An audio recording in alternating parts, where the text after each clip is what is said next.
সোজা রাখো, একেবারে সামি আল্লাহু লিমান হামিদা, হাত সোজা রাখবেন একেবারে সেজদা দেবেন আগ পর্যন্ত। তাহলে হাত যে সোজা রাখার হাদিস ঈদও আমল হয়ে গেল।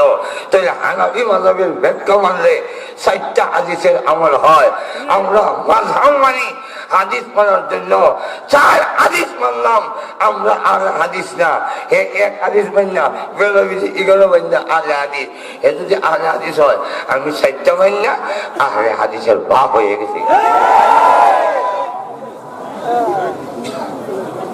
কোন কথা হইল?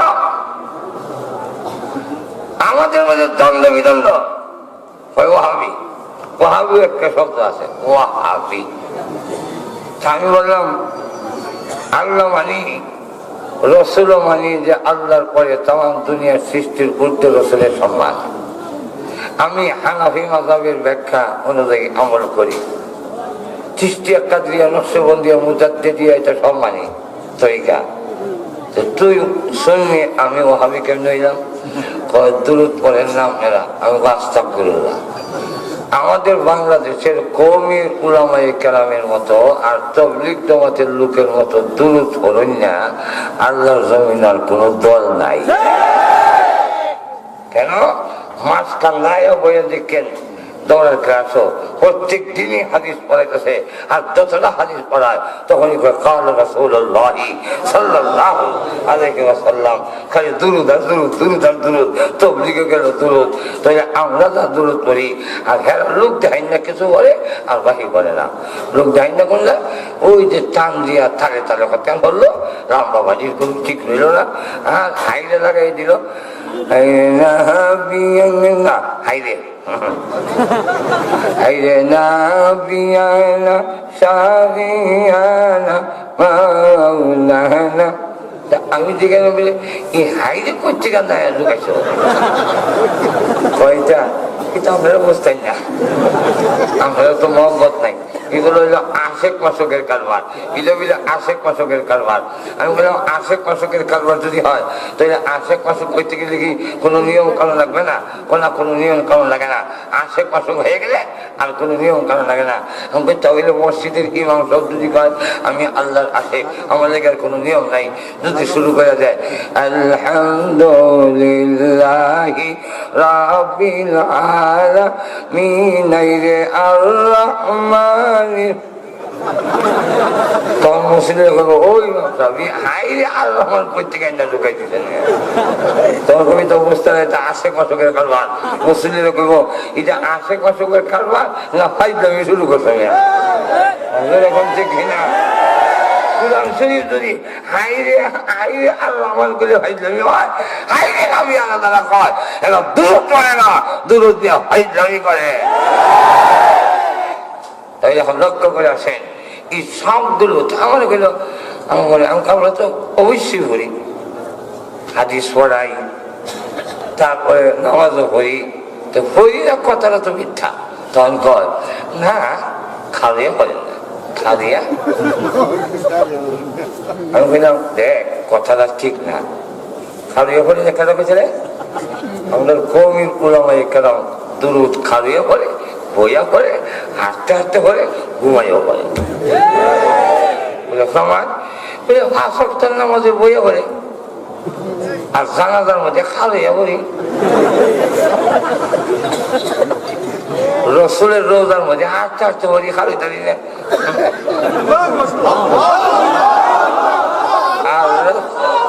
রাত্রে ঘুমাইয়া ঘুমাইয়া দুরূদ পড়ি, তাহলে আমরা কওমি উলামায়ে কেরাম ঘুমাইয়া পড়ে, খালিয়া পড়ে, বইয়া পড়ে, হাঁটতেও পড়ে না। কোথেকে না এরপর আচ্ছা এরপরে মানলাম বইয়া বইয়া পড়ার কারণে আমি বিবাহ, তাইলে তো তোমরা নামাজও বইয়া পড়ো না, মিলে দিয়ে পড়ি। তো তোমার মাকে পড়ছে না, মিলে পড়ে, তোমার দাদা তো তোকে আমি একলাও হবি না, তুইও হবি, তোর বাপ হবি, সত্য বুঝবি কোন না সারা হলো কাজিয়ে দিন না বইয়া সালাম দিই। এই কারণে আমরা ভাবি আমরা তো খালিও সালাম দিই, মসজিদে ঢুকবার সময় আমরা সালাম দিই। মসজিদে ঢুকবার সময় আল্লাহুম্মা আফতাহ লি আবওয়াবা রাহমাতিক, আসসালাতু আসসালামু আলাইকা আলা রাসূলিল্লাহ বলে মসজিদে সালাম দিয়ে খালিয়া ঢুকি বেলা খালিয়া খালিও দিই বইও দিই। আচ্ছা, এখন যদি বইয়া দিলে যদি আমি ওয়াহাবি হই, তা আত্মায়াতের মধ্যে সালাম নাই? আসসালামু আলাইকা আইয়ুহান, বইয়া দেশ না খালিয়া দেশ? বলে বইয়া। বলে তোমার বাবা কেমনে দিছে? বলে বই ওই। তোমার দাদা? বলে বই ওই। তো ওয়াহাবি আমি একা না, তুইও তোর বাবা সত্য বই হবে। এরকম কারো ধর আমার জীবন ওয়াহাবি হইতাম না, বুঝতে এখন ঠিক কিনা? এটা একটা ইহুদি খ্রিস্টানদের শাস্ত্র, যারা আহলে হাদিস নামে মাযহাব মানি না। আমরা মাযহাব মানলে দলাদলি হয়, মাযহাব মানি না। আর আহলে হাদিস এবং কেউ বলে এটা হইলে সুন্নি, আরেক দল, এই যত দলাদলি এটা ইহুদি খ্রিস্টানদের আরেকটা ষড়যন্ত্র, যাতে মুসলমানকে সাইজ করা যায়। তাই আল্লাহ বলে ঐক্যবদ্ধ হইয়া বিচ্ছিন্ন হয়ে না দরদ। তো আমার আসল ওয়াজ তো যেটিবার মনে আছে সে আমার থেকে না, আসল ওয়াজ না, আসল ওয়াজ তো আল্লাহ রাব্বুল আলামিন বলেন তোমরা আল্লাহর রশিকে ধরো ঐক্যবদ্ধভাবে। কোরআনকে যদি সঠিকভাবে মূল্যায়ন করতাম, ভালো করে ধরতাম, তাহলে আজকে মুসলিম জাতি কখনো অপমানিত হতে পারে না। বাদশাহ আলমগীরের বাড়ির সামনে একবেলাকে হাত দিছে, 3 দিন ধরে খাই না। বাদশাহ আলমগীর ছিলেন খুব ন্যায় পরায়ণ বাদশাহ, আল্লাহওয়ালা। তিনি বলেন আমার দেশের একজন প্রজা খায় না, আমার লেখা খাওয়ান যায় না।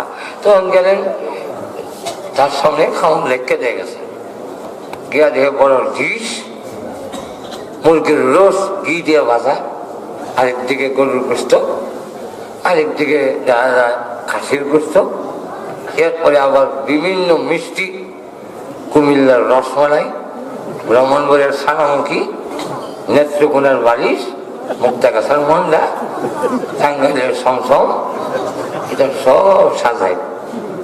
কিরে তুই কি ভালো না খাবল? বলে কেন? বলে তোর মাথার দিক গ্রামে মুখেই তো খাবার, উন্নত মানের খাবার, মিষ্টি, কুরমা, পোলাও সব আছে, তুই এখন 3 দিন ধরে খাস না? ও জি যাও না, খাই না তো, তুই এখান থেকে এনে দেস না। কবি আর 2 মাফ করবেন, আমার মাথার দিয়ে খাও এই কথা আমার স্মরণ নাই।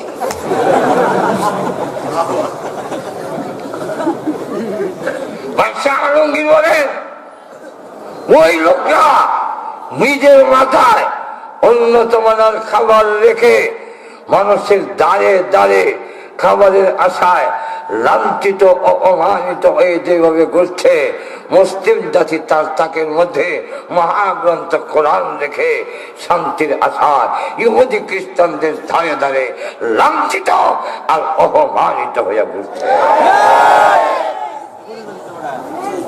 এখন আসুন, কোরআনকে ধরো, কেন ধরব এবং ধর্ম কিভাবে, এই কয়েক কথা বলি ইনশাল্লাহ শেষ করে।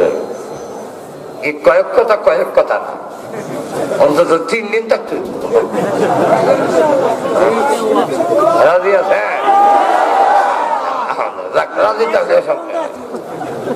রাজি থাকলে সব সমস্যার সমাধান।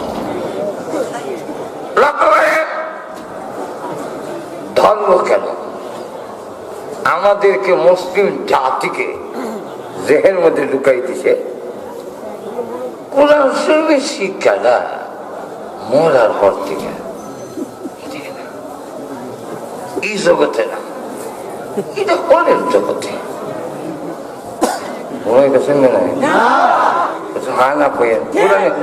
এক শ্রেণীর খুব শয়তানের দূষণ না, মুসলমানের মস্তিষ্কে ঢুকাই দিছে কোরআন মরার পর থেকে। জানাজা, কবর জিয়ারত, পানি ভরা, আর কিছু কবরের আখেরাত থেকে বাঁচবার লেগে কোরআন। দুনিয়ার কোনো কাজে কোরআন নয়, এরকম একটা ধারণা আমাদের ভিতরে খুব সুকৌশলে ঢুকায় দেওয়ার কারণে সমস্যা। লক্ষ্য করে দেখেন, মক্তবে ছাত্র হলো 150, হুজুর কয়জন? একজন। বেতন কত? আল্লাহর জমিনে এর থেকে কম বেতনের কোন কর্মচারী নাই। কত? 5,000 রেগুলার। মাইক আসলে চাল না, কিন্তু মাইক আসলে চাল নাই, চিকিৎসা করবা। আর এরা সুকৌশলে এমন এক বাজারে অপারেশন হিসেবে হারাইছে, মাইক যদি ভাড়া না হয় দমকও দিতে চাই না। এখন ঠিক না, এবার কিছু বন্ধ ভালো কালে খারাপ পাস করতে এখন ঠিক না। আচ্ছা দেখ, আচ্ছা দেখ, শুনে দেখ, মনোযোগ দেন, মনোযোগ দিয়ে শুনেন। বেতন 5,000, 3 মাস বেতন বাকি। ওই দান কাটা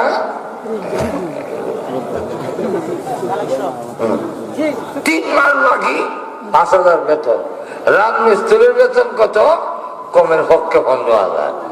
আর কোরআন পড়াইব বেতন কত? 5,000। বাকি কয় মাস? 3 মাস। এখন ছাত্র কত? 150। পড়াইব কেমনে? একজনে লম্বা এক লাঠি লইছে, যেমন পয়সা এমন বেতন, যেমন তেল এমন বাজি। কিতা পারতাম তেমন সেইটি কর। আনা কম নিজও হয়েছি, আনা কম বানা কম টানা যাত্রা শুনি। কোরআন শরীফ কজন? 50 জন। 10 জন করে আয়, একজন করে সবক লইতে গেলে জোর রক্ত হইব। এই টাইম আমারও নাই, তোর মা বাপেরও নাই। 10 জন করে 10 জনে পরে এই 2 কান দেয়া 2 জন পড়া শুনবো কিভাবে? আমার নিজের অভিজ্ঞতার থেকে আমি মক্তবের কোরআন দাঁড়াইয়া কান দেখাই শুনি না, এরপরে বলতেছি যার যেমন চায় দেখি বসতেছে কোন ভাড়া, এটা তো কইতাম পারি কোন ভাড়া বসতেছে, কিছু নেই তো খবর আছে না। এই আবার কাগজ দিয়ে তীর বানিয়ে দিয়েছে, একটা তীর। আল্লাহ মাফ করুক।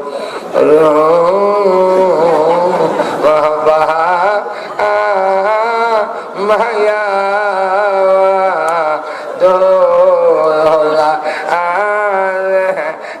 এই মুসলমান মাঝে এখন ঠিক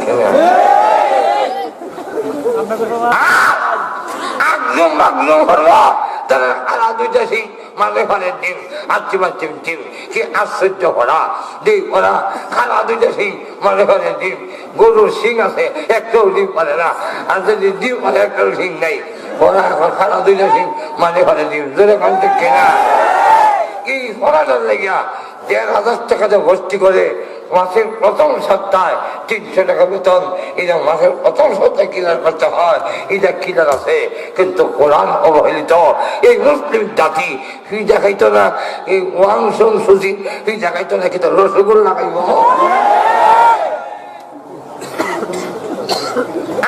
যদি কোরআনকে গ্রহণ করা যায়, মুসলমানের গায়ে হাত দিতে পারবে না। আর অপর দিকে একটা উদাহরণ, আরেকটা উদাহরণ, সব না ভালো ধারণা কি? ভালো বড় লোকের ছেলেরা মাথা দিতে চায় না। কারা দেয়? কানা, ল্যাংরা, লুলা। আমার লাগান গরিব খেতে হয় না। আর নিলে ইমন বেমারি এসব করতে গেলে আগে দেয় ফলে। আর না হয় ইমন দুষ্ট, বুঝতে দেয়, কন্ট্রোল করতে পারে না। মাছ কান্দা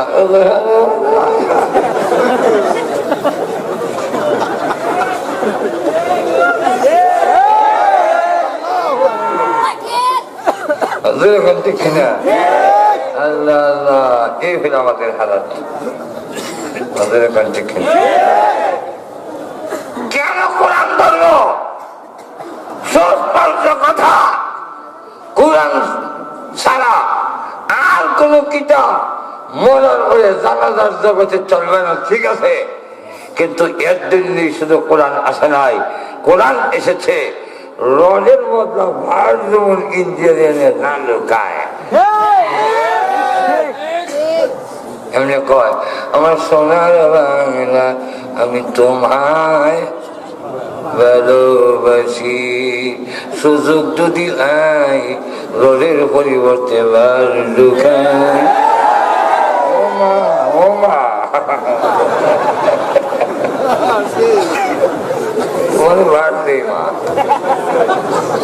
الحمد لله نحمده ونستعينه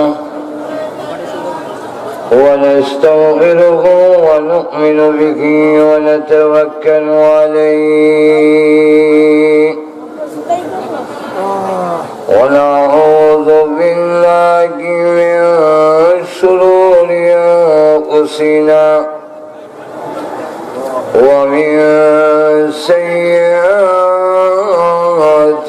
أعمالنا من يهده الله فلا مضل له ومن يضلله فلا هادي له ونشهد أن لا إله إلا الله وحده لا شريك له ونشهد أن سيدنا وسندنا وحبيبنا ومولانا محمدا عبده ورسوله أرسله بالحق بشيرا ونذيرا وداعيا إلى الله بإذنه وسراجا منيرا.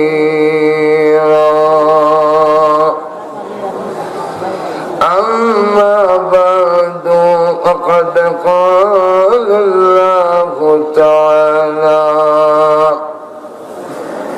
في كلامه المجيد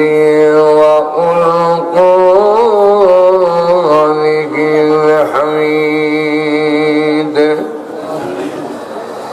أعوذ بالله من الشيطان الرجيم. بسم الله الرحمن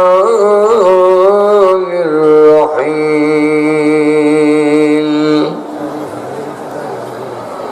واذكروا نعمة الله عليكم إذ كنتم أعداء فألف بين قلوبكم فأصبحتم بنعمته إخوانا وكنتم على شفا حفرة من النار فأنقذكم منها. كذلك يبين الله لكم آياته لعلكم تهتدون. قال النبي صلى الله عليه وسلم: القرآن هو حبل الله المتين وفي رواية حبل ممدود من السماء إلى الأرض صدق الله العظيم وصدق رسوله النبي الكريم اللهم صل على سيدنا ومولانا محمد وعلى آله وأصحابه وبارك وسلم ঐতিহ্যবাহী দ্বীনি প্রতিষ্ঠান জামিয়া আরবিয়া মিফতাহুল উলুম মাসকান্দা মাদ্রাসা কর্তৃক আয়োজিত আজকের এই বাৎসরিক মাহফিলে আমাদেরকে শরীক হওয়ার তৌফিক দান করেছেন যে মহান আল্লাহ, তার আলিশান দরবারে অন্তরের অন্তঃকরণ থেকে শ্রদ্ধা জড়িত কণ্ঠে শুকর আদায় করছি আলহামদুলিল্লাহ।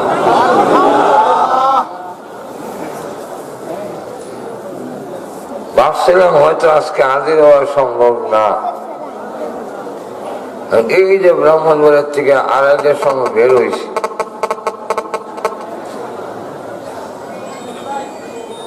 এই পর্যন্ত বিশাল জাম তো লন্ডন আমেরিকাও দেখছি, ঢাকাও দেখছি, কি জাতের জাম আমার জিন্দগিতে দেখছি।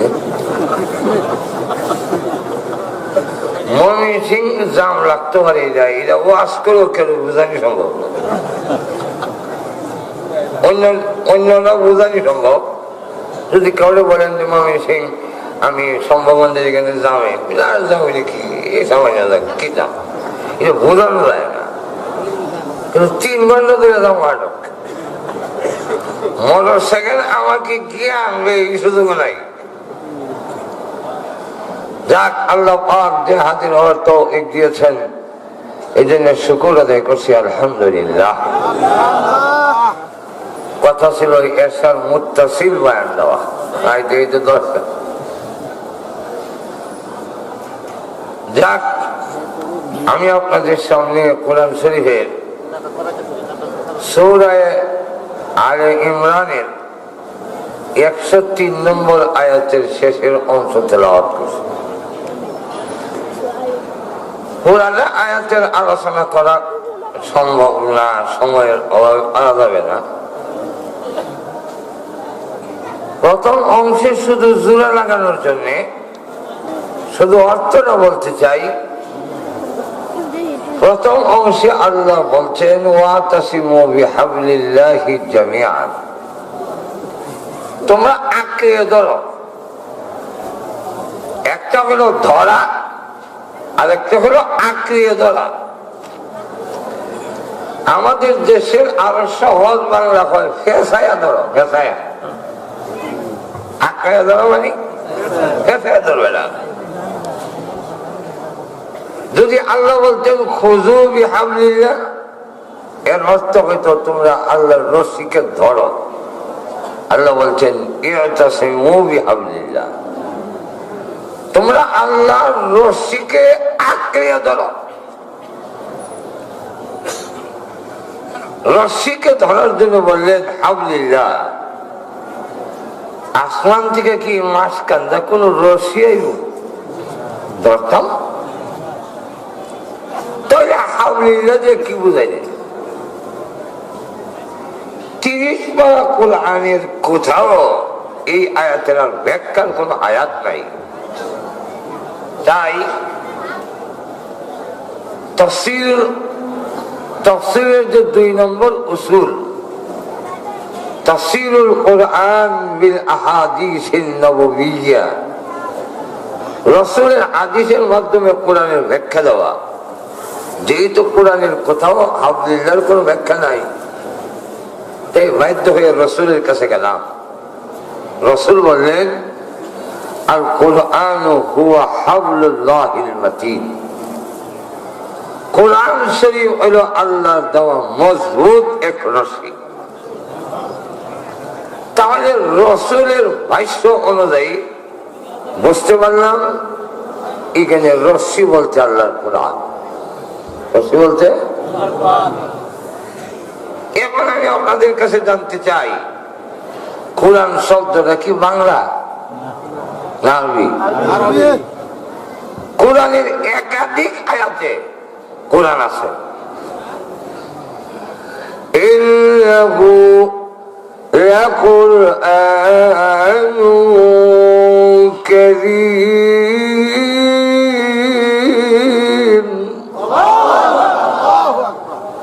লাকুরআনুন কারীম।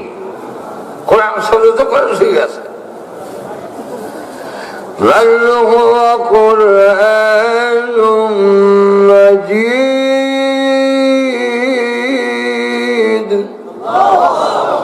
কোরআন মাজিদ। এইভাবে কোরআন শব্দটা একাধিক আয়াতে আছে। তাহলে আল্লাহ যদি বলতেন ওয়াতাসিমু বিল কুরআনি জামিআন, তোমরা সবে মিলে আল্লাহর কোরআনকে আঁকড়ে ধরো, তাহলে তো আমরা খুব বুঝতে সহজ আছে। এই ফেসাইয়া রশি করলেন কেন? এর জবাব অনেক। এর একটা জবাব হইল, কোন লোক যদি গর্তের মধ্যে পড়ে যায় তাকে উঠানির মাধ্যম হলো রশি। রশি দিয়ে বলা হয়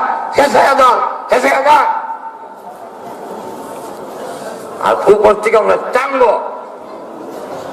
রশির দুই মাথা, এক মাথায় একদল ধরে উপর থেকে, আর আরেক দল নিচ থেকে রশির আরেক মাথা ধরে। ধরন্যা আর থামন্যা, এই দুই দলের মাঝখানের সূত্র হইল রশি।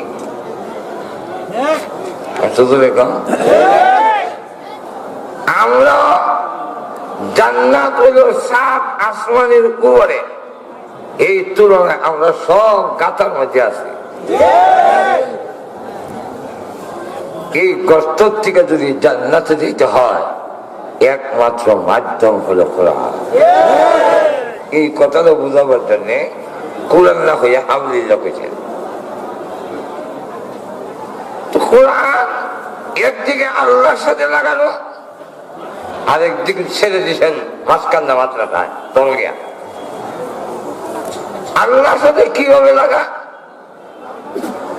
আসমানি সমস্ত কিতাব কিতাবুল্লাহ, কিন্তু সব কিতাব কালামুল্লাহ না। কালামুল্লাহ সিবত এটা একমাত্র কোরআনের। কেন? আপনার ভিতরে যা কিছু লুকানো আছে তা প্রকাশ করার পদ্ধতি হইল দুইটা, একটা হলো জবান দিয়ে, আরেকটা হলো হাত দিয়া। মনে করেন আপনার কাছে পানির পিপাসা, পানির দরকার, আপনি বললেন 1 গ্লাস পানি দেন, 1 গ্লাস পানি দেন। এই যে জবান দিয়ে ভিতরে তো প্রকাশ করলেন, এটার নাম কয় কালাম, বাংলা কয় কথা। আর যখন মুখ দিয়ে কোয়া যায় না, হাত দিয়ে দেখে আমাকে 1 গ্লাস পানি দেন, এটাকে কেউ কালাম কয় না, এটা কথা না, এটা কয় কিতাবত লেখা। কোরআন শরীফ ছাড়া আসমানি সমস্ত কিতাব আল্লাহ নাজিল করছেন একসাথে লেখা। আর কোরআন শরীফের এক করে নিয়ে আলিফ থেকে নিয়ে মিনাল জিন্নাতি ওয়ান নাসের আলহামদুল আলিফ, আর মিনাল জিন্নাতি ওয়ান নাসের সিন, বা বিসমিল্লাহ থেকে যদি ধরেন তাহলে বিসমিল্লাহর বা, আর মিনাল জিন্নাতি ওয়ান নাসের সিন বা আর সিন, পুরা 30 বেলা কোরআন আল্লাহ তেলাওয়াত করছেন তার জবান দিয়া। জিবরাইল ইদা আবার তেলাওয়াত করে শুনেছেন রাসূল। এখন আছেন আমার ভিতর থেকে কথাগুলো হলো ভিতরের অংশ, লেখা হইলো বাহিরের অংশ। লিখতে গেলে কলম দিয়ে বাহিরের অংশ লিখলাম, এটা আমার ভিতরের অংশ নয়। কিন্তু আমি যে কথা বলতেছি এগুলা কিন্তু বাহিরের অংশ না, ভিতর থেকে আইছে। আমি যেভাবে কথা বলতেছি আমার ভিতর থেকে বের হয়ে আসছে, কোরআন শরীফ মহান আল্লাহর ভিতর থেকে বের হয়ে আসছে। তুমি কোরআন আল্লাহর সাথে লাগা। আল্লাহ আয়াত মাথা ছেড়ে দিলেন মাঝখান্না মাদ্রাসায়, ঘোষণা দিলেন এই মাথায় তোমরা ধরো, একটু মজবুতের সাথে ধরতে হবে, কারণ ধরলেই তোমার প্রতি নির্যাতন নেমে আসতে পারে, তোমার উপরে কষ্ট নেমে আসতে পারে। তাই রোজবির যখন কয় চাইতে ভালো করে ধরবে না, নবীন গেছে কেন, আমরা যখন টান দিব তখন কিন্তু বিপদ আসতে পারে। আমার কথা বোঝেন কিনা? উপর থেকে গর্তের মধ্যে যদি কেউ রশি ধরে, উপর থেকে টান দিলে কিছু বিপদ আসবে কি? কি বিপদ? না না, এটা না। যখন ধরবে এইভাবে ধাক্কা লাগবে সাইডে, ধাক্কা লাগার কারণে নাক ভাঙতে পারে, দাঁত ভাঙতে পারে, হাত ভাঙতে পারে, মাথা মাঝে ধাক্কা লাগতে পারে। এই কারণে রশ্মি ছেড়ে যদি উপরে আসা সম্ভব নয়।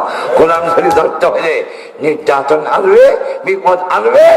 তোমরা যদি ধরার মতো ধরতে পারো, আমি আল্লাহ আমার নিজ জিম্মাদারিতে জান্নাতে পৌঁছায় দেব।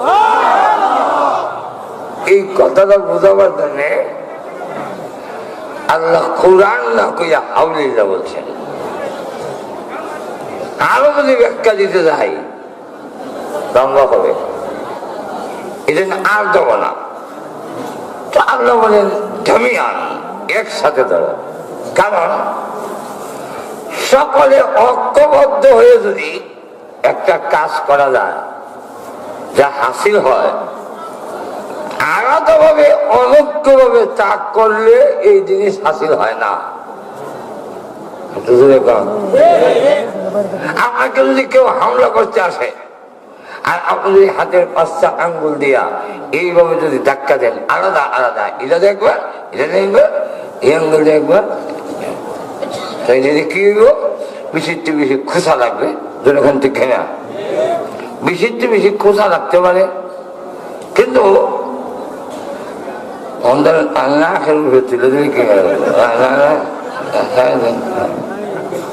আগ গেলে কাম হইতো না, উদ্দুর দূর থেকে যদি না শানতে পারে, এখন একমাত্র হদ ইদি ফেলে ভিতরে ঢুকাই দিলে লক্ষ্য করেন। সময় কম, সময় দিতেছে গা। আরেকটা যাওয়ার কথা ছিল 10টায়। তো এখন লক্ষ্য করে এই অবস্থায় 5টা আঙ্গুলটা যদি আপনি একানো করেন আর যদি কারণ নাকটার মধ্যে মাইনে দেন, সিলিতে দিব তো এরকম ঠিক কিনা। তাইলে 5টা আঙ্গুলকে ঐক্যবদ্ধ করলে যা হাসিল হয়, আলাদাভাবে করলে তা হাসিল হয় না। আর দুজনে কান ছোট ছোট ইবিলিকা, ছোট ছোট ইবিলিকা দেখবেন ক্ষেতের আইল বা লাইন যদি বুঝেন, অনেক সময় ইবরার বাসস্থান ক্ষেতের আইলে পানি উঠে গেলে বাসমান মরণ ছাড়াও হয় নাই। তাদের নেত্রী অর্ডার দেয়, এমনি সমস্ত ছোট ছোট পিপিলিকা একখানা হইয়া একটা চাক্কা হইয়া যায়। এরপরে যখন একটা চাকা হয়, 6 মাস পানিতে থাকলেও একটা পিঁপড়াও মরে না। তাহলে পিপিলিকার মতো ছোট ছোট ক্ষুদ্র ক্ষুদ্র প্রাণী ঐক্যবদ্ধ হয়ে জাতীয় সমস্যা যদি সমাধান করা যায়, আজও যদি বিশ্বের মুসলমান ঐক্যবদ্ধ হয়, তাহলে যে জালেম মুসলমানের রাজনীতি হইতে বাধ্য হবে।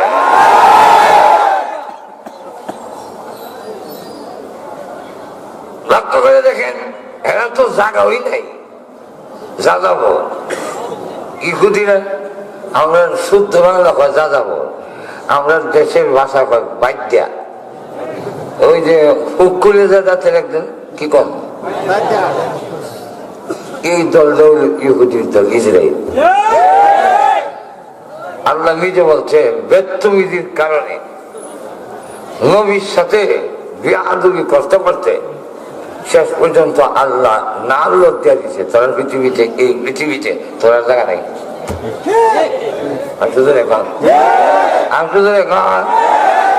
ইসলাম যে কিছুদিন রয়ে গেছে ইজির যন্ত্রণা এই সারা বিশ্ব হিটলার যদি মারছিল কি বাকি কয়েকটা রাখছিল কেন ইজি ভালো লাগে এই কয়েকটা ইহুদি সারা বিশ্বরে দাঁড়াইতেছে। আর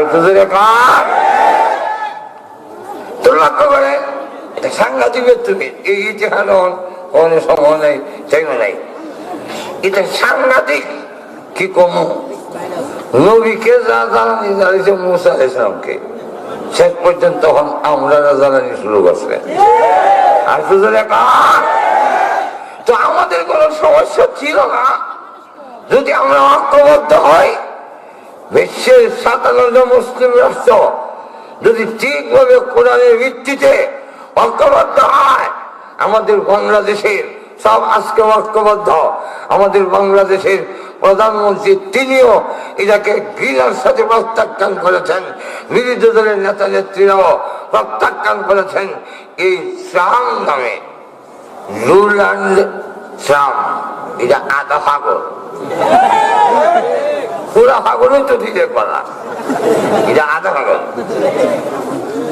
তার যে সময় নির্বাচন হয় তখন আমি আমেরিকা ছিলাম, এই আধা পাগলে দেখে হাস করে দিয়েছে প্রেসিডেন্ট হয়েছে।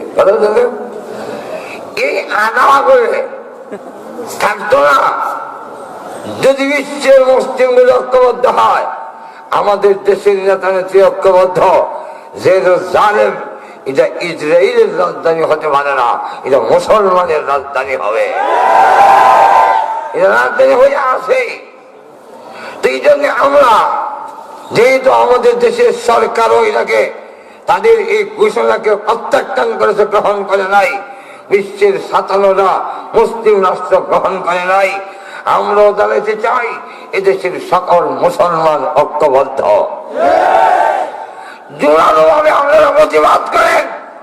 যদি আপনাদের কোন মুজাহিদের প্রয়োজন হয়, যদি সোলদারের প্রয়োজন হয়, তাহলে বাংলাদেশে লক্ষ লক্ষ মুজাহিদ আছে, যুবক আছে, যারা জীবন উৎসর্গ করা হইল বাইতুল মুকাদ্দাসকে ইহুদির হাতে যেতে দেওয়া হবে না।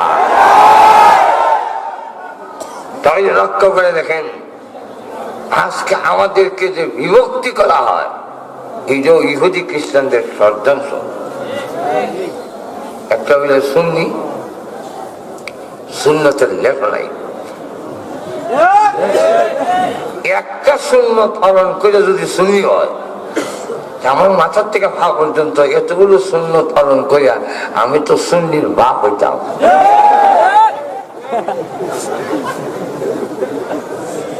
একটা হাদিস মাইনা যদি আলে হাদিস হয়, তাহলে আমি সাই হাদিস মাইনা আলে হাদিসের বাপ আমরা। শুধু একটা এক্সাম্পল দেখাই, যারা মাযহাব মানে, বিশেষ করে হানাফি মাযহাব মানে কেন, অন্য মাযহাবের ব্যাখ্যা মানলে রাসূলের সব হাদিসগুলো সহজে আমল হয় না। হানাফি মাযহাব এমন এক মাযহাব যার ব্যাখ্যা মানলে সকল হাদিস আমল হয়। আমার টাইম নাই, একটা এক্সাম্পল দেখাই। রাসূল বলছেন সাল্লু কামা রাআইতুমুনি উসাল্লি, তোমরা নামাজ পড়ো যেভাবে আমাকে নামাজ পড়তে দেখেছো। ডাইরেক্ট আমরা দেখছি না, হাদিস দেখতে হয়। তো হাদিসের মধ্যে গেলে দেখা যায় নামাজের রাসূল হাত ঠিক করে রাখতেন, হাত এই কইতো হাত ঠিক করে রাখতাম। কি করবো নামাজ প্রশ্ন আছে না, রসুলের কাছে যাওয়ার পরে রসুলের কাছে পাওয়া যায় রসুল নামাজের মধ্যে হাত সোজা রাখতেন, বাঁধতেন না। এক, দুই নম্বর আরেক হাদিসে পাওয়া যায় তাহতা সুররা, নাভির নিচে রাখতেন। কয়টা হইল? আরেক হাদিসে পাওয়া যায় ফাওকা সুররা, নাভির উপরে রাখতেন। কয়টা হইল? আরেক হাদিসে পাওয়া যায় সিনার উপরে রাখতেন। কথা হইল? এখন আলে হাদিস দেখদল আছে বাড়ি সবার, এরা আলে হাদিস, আলে হাদিস। আলে হাদিস তো কোন মুসলমান দলের নাম হইতে পারে। তারই জিজ্ঞাসা করেন, তোমরা না কও সহি আর জয়ীফ আছে? তুমি আলে হাদিস হইলে সহি আলে হাদিস না জয়ীফ আলে হাদিস? তার কথা মতে সহি আর জয়ীফ অর্থ হইল সহি মানে শুদ্ধ, জয়ীফ মানে গলত, অশুদ্ধ। তাহলে তুমি কি শুদ্ধ আলে হাদিস না অশুদ্ধ আলে হাদিস? ঠিক না? আচ্ছা যাক, এমন আলে হাদিসে কোন যে একসাথে এই 4 হাদিস আমল করে তুমি দেখাও। এত পারত না, এর বাপও পারত না। এখন ঠিক নেই। এমন লাগতে পারে যে হানাফি মাযহাবের ব্যাখ্যার কাছে কিভাবে আমল করা যায়। হানাফি মাযহাবের ব্যাখ্যা হইল এই হাদিসটা সনদ জয়ীফ, দুর্বল। যদিও দুর্বল তো হাদিস আমল করা চাই। তো মেয়ে লোকের গঠন আর আমরার গঠন যেহেতু এক না, আমরার গঠন হলো আমাদের সতর আর এদের সতর যেহেতু এক সমান না, গঠন এবং সতরের দিকে লক্ষ্য করলে মহিলারা এই গণবন্ধন থেকে এই গেলে রেখে দেওয়ার পারা নিরাপদ।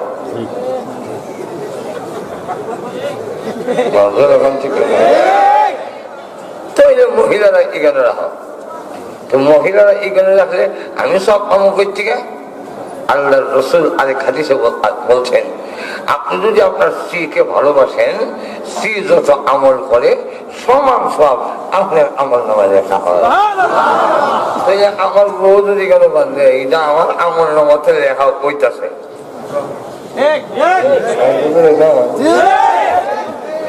আর তুমি এখানে বান্ধব, এখানে এখানে নিষেধটা নিষেধটা নিষেধটা বান্ধলে উপরেরটা বুঝলে। ভৈরব থেকে ময়মনসিং আইতে গেলে সংরক্ষণ ওই আমল লাগবো, আর কোনো হত নাই। এখানে বয়ে বয়ে তসবি হয়ে যাবে, আর কোনো হত নেই, আর হত নেই। নিচে মানলে উপরের হাদিসটা আল্লাহু আকবার, এটার মৃত্যু চুকে গেল। এখন ঠিক না? আর সামি আল্লাহু লিমান হামিদা কইয়া অন্যরা সামি আল্লাহু লিমান হামিদা এখানে বাইন্দা পারবা। আর আমাদের ব্যাখ্যা হইল সোজা হাত রাখবা। স্বামীর মধ্যে আছে আল্লাহ রুকু আল উখরা, যাতে তোমার দ্বিতীয় রুকুর মতো না হয়। হাত পাতা যাইও না, হাত পাতা যাইও না, অনেক আছে হাত পাতা যায়, এটাতে রুকু আরেকটা হয়। বুঝুন না, এই জন্য এইভাবে লাগিয়া হাত সোজা রাখো। একবারে স্বামী আল্লাহ পরিমাণ হামিদা হাত সোজা রাখবেন একবারে সেজদা দেবেন আগ পর্যন্ত। তাহলে হাত যে সোজা রাখার হাদিস ঈদও আমল হয়ে গেল। তাহলে হানাফি মাযহাবের ব্যাখ্যা মানলে 4টা হাদিসের আমল হয়। আমরা মাযহাব মানি হাদিস মানার জন্য 4 হাদিস মানলাম আমরা, আর হাদিস না। এক হাদিস মানি না, বেরোবি 11 মানি না আহলে হাদিস। এ যদি আহলে হাদিস হয়, আমি 4টা মানি না, আহলে হাদিসের বাপ হয়ে গেছি।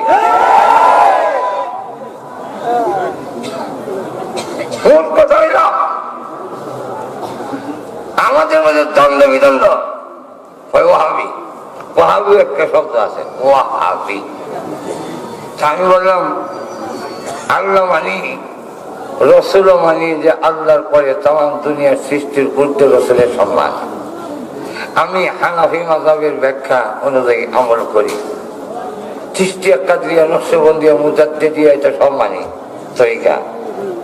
তুই শুনবি আমি ওয়াহাবি কেমন হইলাম? দুরূদ পড়েন না আপনারা, আমি আস্তাগফিরুল্লাহ। আমাদের বাংলাদেশের কওমি উলামায়ে কেরামের মতো আর তাবলীগ জামাতের লোকের মতো দুরূদ পড়েন না আল্লাহর জমিন আর কোন দল নাই। কেন? মাঝখান নাই বইয়ে দেখেন দৌড়ের ক্লাসও প্রত্যেক দিনই হাদিস পড়াইতেছে।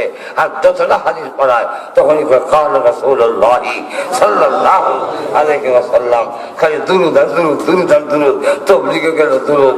তাহলে আমরা যা দুরুদ পড়ি আর হ্যাঁ লোক দেখাই না কিছু বলে আর বাকি করে না।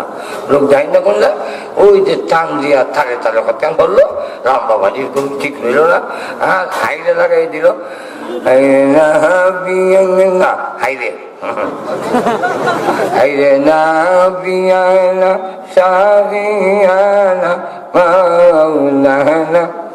আমি যেখানে বলে এই হাইরে করছে কেন ঢুকাইছো কয়টা, এটা আমরা বুঝতেন না, আমরা তো মহব্বত নাই। এগুলো হইলো আশেক মাসকের কারবার, এগুলো হইলো আশেক মাসকের কারবার। আমি বললাম আশেক মাসকের কারবার যদি হয় তাহলে আশেক মাসক করতে গেলে কি কোনো নিয়ম কানুন লাগবে না? কোনো নিয়ম কানুন লাগে না। আশেক মাসক হয়ে গেলে আর কোনো নিয়ম কানুন লাগে না। আমি তাহলে মসজিদের ইমাম সব যদি কয় আমি আল্লাহর আশেক, আমার লেগে কোনো নিয়ম নাই, যদি শুরু করা যায় আলহামদুলিল্লাহি রাব্বিল আলামিন রে আর-রহমানির, তখন মুসলিম ওই হাইরে আর রহমান প্রত্যেকে ঢুকাই দিতেন। তখন কবি তো বুঝতে হবে এটা আশেক মাসকের কারবার। মুসলিম কইব এটা আশেক মাসকের কারবার না ফাইজলামি শুরু করতে এরকম ঠিক না। কোরআন শরীফ যদি হাইরে হাইরে আর রহমান করে ফাইজলামি হয়, হাইরে আমি আলাদা কয় এবার দূরত করে না, দূরত দিয়ে ফাইজলামি করে। তাই যখন লক্ষ্য করে আসেন এই সবগুলো আমার গেল আমরা তো অবশ্যই পড়ি, হাদিস পড়াই, তারপরে নামাজও পড়ি, তো পড়ি না কথাটা তো মিথ্যা। তখন কয় না খালিয়া করেন না, খালিয়া। আমি বললাম দেখ কথাটা ঠিক না, খালিয়া পড়ি না কেন পেছনে আমাদের কৌমির উলামায়ে কেরাম দুরুদ খালিয়া পড়ে, বইয়া করে, হাঁটতে হাঁটতে করে, ঘুমাইও করে। সমান আসক্তার নামাজে বইয়া করে আর জানাজার মধ্যে খালিয়া করি। রসুলের রোজার মধ্যে হাঁটতে হাঁটতে করি, খালি দাঁড়ি না। আর রাত্রে ঘুমাইয়া ঘুমাইয়া দূরত পড়ি, তাহলে আমরা কবির উলামায়ে কেরাম ঘুমাইয়া পড়ে, খালিয়া পড়ে, বইয়া পড়ে, হাঁটতেও পড়ে না। প্রত্যেকে না এরপর আচ্ছা এরপরে মানলাম বইয়া বইয়া পড়ার কারণে আমি বিনা হ তাইলে তো তোমরা নামাজও বইয়া পড়ো না, মিলে দিয়ে পড়িত। তোমার মাকে পড়ছে না, মিলে পড়ে। তোমার দাদা দেখো তো তোকে আমি একলাও হবি না, তুইও হবি, তোর বাপ হবি, সত্য বুঝলি কোন না সারা হলো কাজিয়ে দিন না বইয়া সালাম দিই। এই কারণে যদি আমরা ভাবি আমরা তো খাবিও সালাম দিই, মসজিদে ঢুকবার সময় আমরা সালাম দিই। মসজিদে ঢুকবার সময় আল্লাহুম্মা আফতাহ লি আবওয়াবা রাহমাতিক আসসালাতু আসসালামু আলাইকা আলা রাসূলিল্লাহ বলা মসজিদে সালাম দিয়ে খালিয়া ঢুকিবে না, খালিয়া খালিও দিই বইও দিই। আচ্ছা এখন যদি বইয়া দিলে যদি আমি ওয়াহাবি হই, তা আত্মায়াতের মধ্যে সালাম নাই, আসসালামু আলাইকা আইয়ুহান বইয়া দেশ না খালিয়া দেশ বলে বইয়া বলে তোমার বাবা কেমনে দিছে বলে বই ওই, তোমার দাদা বলে বই ওই, যে তো ওয়াহাবি আমি একা না, তুইও তোর বাবা সত্য বলতে হবে। এরকম কাগজের আমার জীবন ওয়াহাবি হইতাম না, এখন ঠিক কিনা? এটা একটা ইহুদি খ্রিস্টানদের ষড়যন্ত্র, যারা হাদিস নামে মাযহাব মানি না। আমরা মাযহাব মানলে দলাদলি হয়, মাযহাব মানি না। আর আহলে হাদিস এবং কেউ বলে এটা হইলে সুন্নি, এই আরেকটা হইলে আরেক দল, এই যত দলাদলি এটা ইহুদি খ্রিস্টানদের আরেকটা ষড়যন্ত্র, যাতে মুসলমানকে সাইজ করা যায়। তাই আল্লাহ বলে ঐক্যবদ্ধ হইয়া বিচ্ছিন্ন হয়ে না ধরো। তো আমার আসল ওয়াজ তো যেটিবার মনে আছে সে আমার থেকে না, আসল ওয়াজ না, আসল ওয়াজ তো না। আল্লাহ রাব্বুল আলামিন বলেন তোমরা আল্লাহর রশিকে ঐক্যবদ্ধভাবে কোরআনকে যদি সঠিকভাবে মূল্যায়ন করতাম, বড় করে ধরতাম, তাহলে আজকে মুসলিম জাতি কখনো অপমানিত হতে পারে না। বাদশাহ আলমগীরের বাড়ির সামনে একবেলাকে হাত দিছে, 3 দিন ধরে খাই না।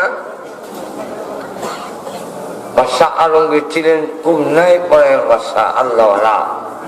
তিনি বলেন, আমার দেশের একজন প্রজা খায় না, আমার লেখা খাওয়ান যায় না। তখন গেলেন, তার সামনে খাওয়ান লেখকে দিয়ে গেছে, গিয়া দেখে বড় ডিশ, মুরগির রোস ঘি দিয়ে ভাজা, আরেকদিকে গরুর গোস্ত, আরেকদিকে খাসির গোস্ত, এরপরে আবার বিভিন্ন মিষ্টি, কুমিল্লার রসমালাই, ব্রাহ্মণবাড়িয়ার ছানামুখী, নেত্রকোনার বালিশ, মুক্তাগাছার মন্ডা, টাঙ্গাইলের সমসম, এটা সব সাজাই। কিরে তুই কি ভালো না খাবল? বলে কেন? বলে তোর মাথার দিক গ্রামে মুখেই তো খাবার, উন্নত মানের খাবার, মিষ্টি, কুরমা, পোলাও সব আছে, তুই এখন 3 দিন ধরে খাস না? ও জি যাও না, খাই না তো, তুই এখান থেকে এনে দিস না। কবি আর 2 মাস করবেন, আমার মাথার দিয়ে খাও, এই কথা আমার স্মরণ নাই।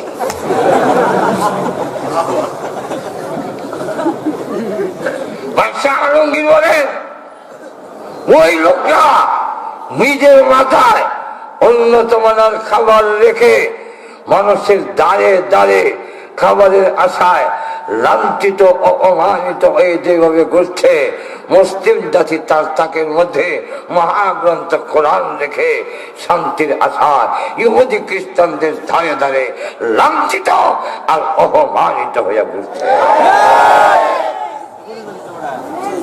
এখন আসুন, কোরআনকে ধরো, কেন ধরব এবং ধর্ম কিভাবে, এই কয়েক কথা বলি ইনশাল্লাহ শেষ করে। এই কয়েক কথা না, অন্তত 3 দিন থাকতে রাজি আছে।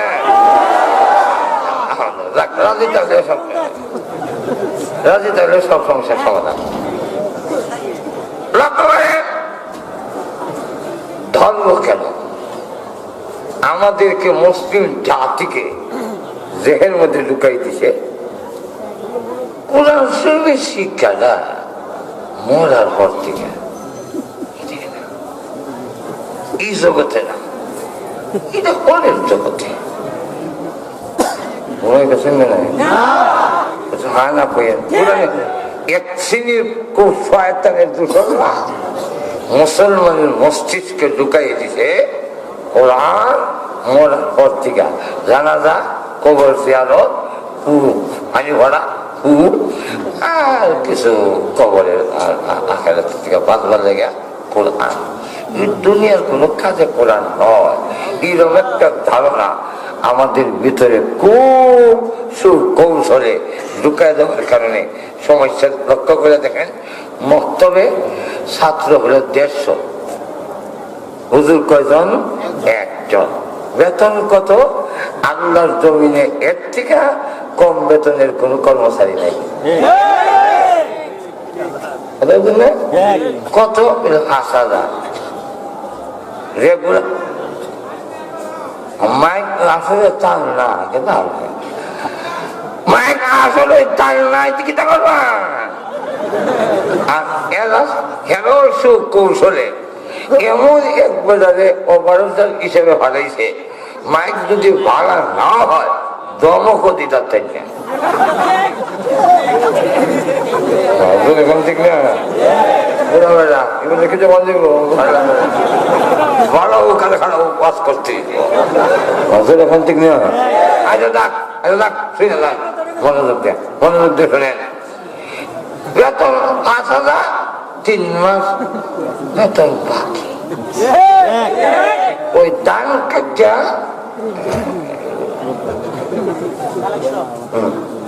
3 মাস বাকি, 5,000 বেতন। রাজমিস্ত্রির বেতন কত? কমের পক্ষে 15,000। আর কোরআন পড়াইব বেতন কত? আখাজা, বাকি কয় মাস? 3 মাস। এখন ছাত্র কত? 150। পড়াইবে কেমনে? একজনে লম্বা এক লাঠি লইছে, যেমন পয়সা এমন বেতন, যেমন তেল এমন বাজি, কিতা পারতাম তেমন সেইটি কর। আনা কম নিজও হয়েছি, আনা কম বানা কম আনা যাত্রা শুনি। কোরআন শরীফ কজন? 50 জন। 10 জন করে আয়, একজন করে সবক লইতে গেলে জোর রক্ত হইব। এই টাইম আমারও নাই, তোর মাও হেরো নাই। 10 জন করে 10 জনে পরে এই 2 কান দেয়া 2 জন পড়া শুনবো কিভাবে? আমার নিজের অভিজ্ঞতার থেকে আমি মক্তবের কোরআন দাঁড়াইয়া কান দেখাই শুনি না, এরপরে বলতেছি যার যেমন চায় দেখি পড়তেছে কোন ভাড়া, এটা তো কইতাম পারি কোন ভাড়া পড়তেছে, কিছু নেই তোমার আছে না। এই আবার কাগজ দিয়ে তীর বানিয়ে দিয়েছে, একটা তীর। আল্লাহ মাফ করো।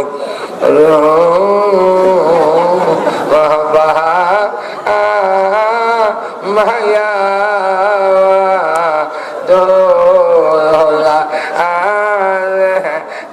এই মুসলমান মাঝে এখন ঠিক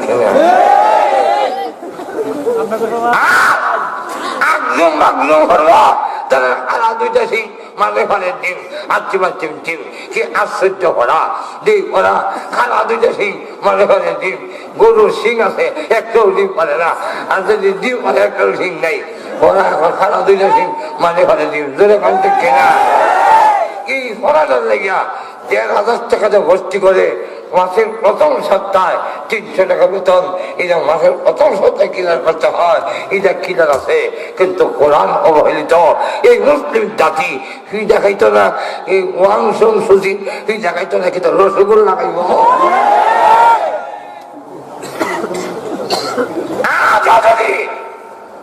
কোরআনকে গ্রহণ করা যায়, মুসলমানের গায়ে হাত দিতে পারবে না। আর অপর দিকে একটা উদাহরণ, আরেকটা উদাহরণ, সব না ভালো ধারণা কি? ভালো বড় লোকের ছেলেরা মাথা দিতে চায় না। কারা দেয়? কানা, ল্যাংরা, লুলা। আমার লাগান গরিব খেতে হয় না। আর নিলে ইমন বেমারি এসব করতে গেলে আগে দেয় করে। আর না হয় ইমন দুষ্ট, বুঝতে দেয় কন্ট্রোল করতে পারে না। মাছ কান্দা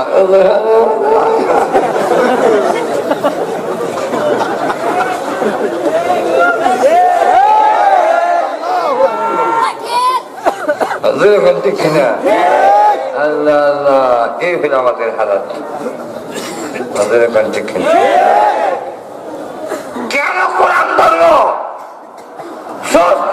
কথা কোরআন ছাড়া আর কোন কিতাব মরার হয়ে জানাজার জগতে চলবে না, ঠিক আছে। কিন্তু এর জন্যই শুধু কোরআন আসে নাই, কোরআন এসেছে রডের বদলা ভার্জন ইঞ্জিনিয়ারের না লুকায়। এমনি কয় আমার সোনার বাংলা আমি তোমায় ভালোবাসি, সুযোগ যদি নাই রোডের পরিবর্তে বার লুকায়। ওমা ওমা ওর বার দে মা।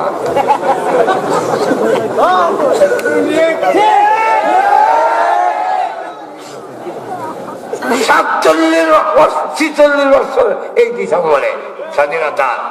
এর ভিতরে কত গেল, সোনার বাংলা গেল আমার আমলে। আমি পাঞ্জাবি দেখছি না, অতএব রাজাকার হওয়ার কোনো সম্ভাবনা নাই। দেখছি না পাঞ্জাবি, পাকিস্তানি বাহিনী দেখছি, পাঞ্জাবি গাও দিই। এখন যদি কেউ কয় পাঞ্জাবি যারা কাল দেয় এরা রাজাকার, তাহলে বঙ্গবন্ধুর থেকে ধরে আমরা সবাই রাজাকার। এখন ঠিক না? কিন্তু পাকিস্তানি বাহিনী আমি দেখছি না, অতএব রাজাকার হওয়ার কোনো সম্ভাবনা নাই। এখন লক্ষ্য করে দেখেন, এই যে পাকিস্তানে বাংলাদেশ গেল সোনার বাংলা, শোনা হইতো না, মানুষ লোহার শোনা হইতো না। আমার সোনার বাংলা আমি তোমায় ভালোবাসি, মানুষ যদি লোহা হইতো শোনা হইব কেমনে? লোহা মানে লোহা বলতে চরিত্রটা লোহার। খামারের দোকানে লোহা গরম করে দুইজনে হাতুড়ি দেখি যায়। আমি তো কাছে বইয়া শুনেছি আওয়াজ হয়, যেই সেই যেই সেই লোহা হইতাছে, আগুন দিয়ে লাল করো, আত্রি দেখি যাও, যতই ভিজাও আমি যে লোহা লই তখন খাওয়াইতো না। এখন আর জনে গেল সবুজ বাংলা, সবুজ বাংলার গান ছড়লো, হইল না, চুরি কমে না, ডাকাতি কমে না, চিন্তাই কমে না। তা আর জনে এখন নতুন বাংলা, নতুন বাংলা হয়ে গেল দর্শন, অপহরণ, চিন্তায় রাজধানী বন্ধ হয় না। এগুলো গেল স্বপ্নের বাংলা, স্বপ্নে খাল দেহে বিড়ি দেহে একদিন থেকে বক্তৃতা দিচ্ছে, সবর বাস্তবায়ন করতে হবে, স্বপ্নের বাংলা গড়ে তুলতে হবে। আর আমার দুই বই আসিতেছে, তারপরে বলছেন আসনকে কি বেটার ভাষণ শুন না, আমার ছোট কালের কথা মনে গেছে। কি কথা? স্বপ্নে দেখছি বন রুটি খাইতেছি, আর ঘুম থেকে উচ্চা দিয়ে বলে সে তুলা চাই নাই না। স্বপ্নে দেখছি কত সুন্দর টাইস মাইস লাগার জায়গা, দেখে মনে করলাম হেসাবে তো ধরছে না, ধরতে হয় তো পয়লা লাগে কেন, বহুত কষ্ট করে হেসাবটা করলাম, বলো কেতা বিদে বেশি এখন যদি এই সকল বাস্তবায়ন করা লাগে তাহলে কেতার মতন ছাড়া কোনো উপায় থাকবে না। আইলো চারদলীয় বাংলা, চারদলীয় বাংলা, চুরি কমে না, ডাকাতি কমে না, চিন্তাই কমে না, দর্শন দুর্নীতি কমে না। এরপরে আইলো মহাদলের বাংলা, মহাদলের বাংলায় গুম বাড়লো, খুন বাড়ে, এইবারে সেইবারে রইল না। ওই ডিজিটাল বাংলা, ডিজিটাল বাংলা কিটা? ডিজিটাল বাংলা দেশ খুব উন্নয়ন হইব। কি উন্নয়ন? মিলে উন্নয়নের সুরে বাংলাদেশের 100টা রাস্তার মধ্যে 95টা রাস্তা বড় বড় গাথা। এই যে কি আর গাথা, এমনি আমার গাড়ি এই গীতায় এইভাবে গাথা, এই যে কি আর গাথা, উন্নয়নের গাথা, উন্নয়নের জোয়ার হয়েছে, জোয়ারের গাথা। এরপরে গণতন্ত্রের উন্নয়ন হয়েছে। কি উন্নয়ন? একবার রুগীর চিকিৎসা দিছে, দিয়া তার ভাতিজার সঙ্গে বাজারে দেখা হয়েছে, জিজ্ঞাসা করে তোমার শেষার অবস্থা কেমন? বলে আলহামদুলিল্লাহ খুব ভালো। ভালো? ডাক্তার উন্নত খুশি, উন্নতি হয়েছে? বুঝেছি অনেক উন্নতি হয়েছে। বলে কিরকম? বলে আগে তো টয়লেটে গিয়ে হারানা করতো, বিশ্বাস করে উন্নতি হয়েছে কেমন? টয়লেট যাওয়া লাগে না, এটা উন্নতি হয়েছে না? এটা যদি উন্নতি হয়, বাংলাদেশের গণতন্ত্রের উন্নয়ন হয়েছে যে 154 জন এমপি বিনা ভোটে ভাগ, আমরা সেন্টারে ভোট দেওয়া লাগে। এটা হলো গণতন্ত্রের উন্নয়ন।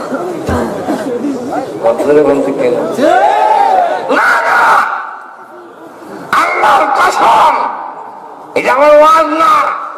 বড় বড় অসভ্য জাতিকে মাত্র 23 বছরে রসুল কোরআন দিয়ে এমন একটি আদর্শ সমাজ উপহার দিয়েছিলেন যেখানে চুরি নাই, ডাকাতি নাই, চিন্তাই নাই, দর্শন ছিল না, অপহরণ ছিল না, এবং এমন একটি আদর্শ নাগরিক তৈরি করে দিয়েছিলেন। আবু বকর তৈরি করেছে, উমর তৈরি করেছে, উসমান আলী তৈরি করেছেন, হযরত আব্দুল্লাহ ইবনে ওমর, আব্দুল্লাহ ইবনে মাসউদ, আব্দুল্লাহ ইবনে আব্বাস, এই জাতীয় মধ্যম মুজাহিদ তৈরি করেছে, যা কিয়ামতের আগেও এর চাইতে ভালো উন্নতমান নাগরিক তৈরি করতে পারবে।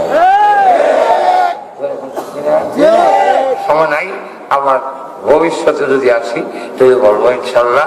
এখন মূল কথা হইল শুধু মরার জন্য, জাহান্নাম থেকে বাঁচার জন্য নয়, দুনিয়াতে একটি সন্ত্রাস, হিংসা, বিদ্বেষ, মারামারি, কাছাকাছি মুক্ত একটি সমাজ যদি গঠন করতে হয়, কোরআন ছাড়া পৃথিবীর কোন শিক্ষায় তন্ত্র মন্ত্র দিতে পারবে? কম 2 নম্বর হইল জাহান্নামের আগুন থেকে বাঁচতে হইলে আমার কোরআনকে ধরা। আর কম এছাড়া আর কোন জাহান্নামের আগুন কেউ বাঁচাতে পারবে না। এখন ধরবো কেমনে? প্রথম নম্বর ধরার পদ্ধতি হইল কোরআন তেলাওয়াত। কোরআন তেলাওয়াত চালু থাকতে হবে। আর শুধু এরকম যখনই সুযোগ পাওয়া যায় কোরআন তেলাওয়াত, আল্লাহর কসম করে করি, কোরআন তেলাওয়াত করে দেখেন আপনার ঘরে আপনার শরীরে বরকত হবে, নূরে ভরপুর হবে। এক। দুই নম্বর ধরা হইল যদি কোরআন যা হালাল বলছে তা গ্রহণ করো, কোরআন যা হারাম বলছে বর্জন করেন, তাহলে কোরআন দ্বারা হবে। যখন ঠিক না। তিন নম্বর হইল কোরআনকে শেষ কথা না। রসুল পৃথিবীতে কি এখন আছেন? নবুয়তের সিটটা তো খালি না, রসুল নাইটা খালি না, খালি। হ্যাঁ, তো ইজাত বল দিব রসুল নাই, কিন্তু রসুলের নবুয়তের আসনে বসার জন্য খালি নাই। কেমন খালি নাই? আগে মমিন সিং আমি লোকাল গাড়ি তো আইতাম, আগে ভৈরব থেকে একটা গাড়ি আছে, হ্যাঁ আইতাম। তো বইছি আধা ঘন্টা পরে ছাড়বো, এখন আধা ঘন্টা পরে ছাড়বে। এখন করছে কিনা, হ্যাঁ আধা ঘন্টা পরে ছাড়বে। তো আমি ভাবলাম একটা চা আর পান খাই। তো এখন যদি নামি সিটটা তো দখল করলে পারে না, তখন করে কিটা দুইটা ছোট ছোট গাছটি আসেন, ব্যাগে তৈছি, ব্যাগ এটা তৈছি ছিল ছিল তখন তৈলে। এতে কি বোঝা যায়? সিটটা লোক নাই, কিন্তু ছিল বোয়া খালি আসেনি। বুঝেন নাই মনে হয়? ছিল লোক নাই, কিন্তু সিটটা খালি নেই। ঠিক তেমনি হবে রসুল যদিও নাই, রসুলের সুরে দুইটা গাছটি রেখে গেছে। এক গাছটির নাম কোরআন আর এক গাছটির নাম হাদিস। এই গাছটি রেখে দেওয়ার কারণে সেরাত বিবির হুত গোলাম আহমদ কাদিয়ানি নবুয়তের আসনে বসার জায়গা খালি না। কিছু আছে গাওরা, কিছু আছে গাওরা, গাওরা বোঝেন আপনারা? টাইম কিটা শীত কি নামেছে নি, শীত কি নামেছে ব্যক্তি দেবো বইয়া জোরে নামাইলা। এই কারণে পাশের লোকটারে কয়া যাওয়ার নাকি ভাই গাওরা কেউ আইলে দেখি না বেগত জানান না কেন শীত খাই নাই এখন ঠিক না। আল্লাহ নবী বলে উম্মতে শীত ব্যক্তি আদায় দায়িত্ব দেওয়া যায়, তোমরা নজর রেখো। আর প্রয়োজন যদি হয় কোন গাওরা যদি কোরআনের শিক্ষাকে বিদায় দিতে চায়, আমার নবুয়তের আসলে বসতে চায়, তার দাঁত পাল্টা জবাব দেওয়ার জন্য এখন এখন লাগেন লাগেন। এখন ওই সমস্ত গোলাম আহমদ কাদিয়ানী তথা সমস্ত বন্ধ নাস্তিক মোস্তাদের কোরআনের বিরুদ্ধে যারা বলে, তাদের দাঁত ভাঙ্গা জবাব দেওয়ার জন্য প্রয়োজন যদি হয় শরীরে চাঁদা রক্ত দিয়ে হইল, তাদের জবাব দেওয়ার জন্য কারা কারা হাত তুলে দেয়। এলো কোরআনের মাহফিল, এলো হাদিসের মাহফিল।